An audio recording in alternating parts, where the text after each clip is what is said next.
This is where most people would have quit this week. It's the end of week 2 of my 8-week fat loss trim, a trim back after a lean bulk ahead of my summer holiday. I'm going to talk through the past week against each of these metrics and explain what that tells me and therefore what I need to do to stay on track for week 3. You can follow all of this process alongside me for free. The link below gives you access to my 4 weeks of free fat loss coaching. It's using the exact same framework I'm using right now, built around your own numbers, your own life, and your own targets. Right, let's get stuck in. So, weight this week. My average weight has been 77.6 kilo. And if I compare that with last week's average of 78.4, I'm 0.8 of a kilo down. So that's well over the target range of 0.5 kilos per week.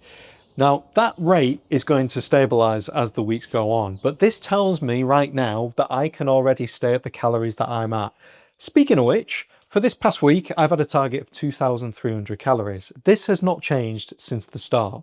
And this week, again, for week 2, I averaged 2,318 calories. Of which, I also had a target of 170 grams of protein.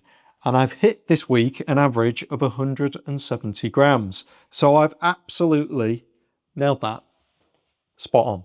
Now, I won't lie, cravings and appetite have been high this week. The first week was manageable because I kind of ride in that high of the calories from my bulk, but this week it feels like my body's caught up and I've not really been happy on an afternoon. So still the same morning overnight oats. We batch cooked cottage pie for lunch this week, but then come mid-afternoon, like 3 o'clock-ish, or even just before bed, I've been having hunger spikes, which they've been hard to manage living in a kitchen full of toddler snacks. So it's been low-calorie jelly, low-cal hot chocolates, mouthwash, hot drinks, brushing my teeth. They're all ways in which I manage and suppress that craving. And the other thing that I've been going for as well is the diet soft drinks. Now, from a training perspective, I started this week really well. My first upper and lower sessions were amazing. I'm on a 4-day split still, and the first 2 sessions, like I said, were great. I saw good progression in the lifts, but then my final upper and lower sessions of the week, especially the last session on the Friday morning, was really bad. I was wanting to just quit sets early. I was cutting my reps short. I wasn't in the right headspace. And so I was getting a little bit complacent in my sets. And it ended up where I was ending the Friday session, where on some of the exercises, instead of doing 3 sets, I was just dropping it to 2 because I'd got myself in such a rut that I just wanted the session over and done with, because I think it's a combination of the increased appetite and hunger paired with the early morning gym sessions. It was just a difficult combination to work with over this week, and I like I said, I think that kind of caught up with me. Still got the session done. I just know that my performance dropped in the back end of this week. Now, this sort of drop, it's to be expected. Everyone gets it, but not at the same time. And it's just that mental game. It's going to be hard. You're in a deficit. Your body's telling you it's not quite happy with the position it's in. It's wanting you to eat more. It's a hard, but this is where you just have to push through as best you can. You are going to be hungry. And it's method, like I mentioned earlier, that you can use to suppress that hunger and persevere and get through. And that's why high satiety, high fiber, fruit, veg sort of meals and snacks are what are going to keep you going. Now, steps against a target of 12,000, I averaged 12,621 this week. So again, bang on the money there. Really good output. Water, based on my bottle count, I use the same bottle just multiple times a day. I'm on to 3 litres, so all good here. To be honest, this is just autopilot at this point. So again, 3 litres on that one, I'm happy there. Sleep, I give myself a target of 6 to 8 hours. Last week was just over 7 hours. I was like 7 hours 13 or something like that. And according to my watch, which I just take as a general rule of thumb, I don't follow it as gospel, it was saying that my sleep need for the past week, and for week 1, and then also including week 2, to be honest, has been over 8 hours. It's been about 8 hours 13. So I'm about an hour behind where I want to be. Yeah, 8 hours 11. So still down, and I can guarantee that I'm going to be down for the next 6 weeks. But as long as I stay between that 6 to 8 hours, I'm golden. So I'm going to go back to what I started with, because this is the week where most people would have quit. Because on Friday afternoon, I got a text from a close friend asking to meet for brunch on the Saturday morning, the next day. So straight away, this is where most people would lose it, because They've been good all week, then a social comes up out of the blue that they'd not planned for or prepared for. It's a close friend, and when I go meet this person, I want to meet them, enjoy it, and order whatever I want. And so people in the same circumstance, they want to make the most of it, and then they go, order what they want, eat what they want, drink what they want, and then say goodbye to progress. And then come check-in day, they'll say, I'm sorry, I had no choice, or I couldn't resist.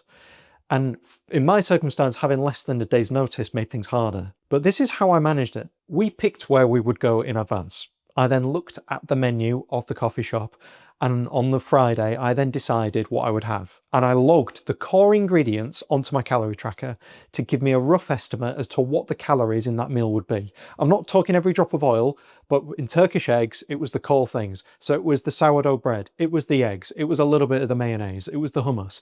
Basic ingredients that just gave me a rough estimate as to what the meal would entail. Once I knew how many calories that was going to be, I then decided to do an extra 2,000 extra steps on the Friday, and I banked or saved an extra 100 calories. So I just pulled that back out of my carbs to give me a greater allowance. Saturday morning, I then went for a run, half an hour, 360 calories. I'd effectively then saved extra calories to allow me to enjoy that Turkish eggs off the menu because I'd gone into that meal with an extra 460 calories on top of Saturday's allowance. Now, it's not exact, it's not perfect, it never will be. But with a little planning, I managed to make space to fit that meal in, enjoy the occasion, and still finish the week in a deficit. So that was the challenge of week 2. Organising, arranging, and then coordinating the social with a close friend that I'd not seen for a long time, but then making sure that I ended the week in a deficit. So what does this all mean now for week 3? Well, having dropped 0.8 kilos this week on 2,318 calories with 170 grams of protein there, the same goal remains for week 3. I have no reason to change it. I have seen a very healthy drop on the scales, so I'm going to match it again this time around. Steps. Average 12,621. My output is still there. The run will have helped on the Saturday morning ahead of the brunch, just to give me that little bit of buffer. But because that output is there, I'm still achieving the target that I've set myself. I have no reason to change it. So again, it will remain at 12,000. Water will remain at 3 litres. Sleep will be 6 to 8 hours as best I can. Currently going for 7 hours, I think it's like 7 hours, 8 minutes. And again, it'll be 7 hours. 3 litres. 12,000. Oh man, lefty. Writing on a whiteboard as a lefty. And that's it.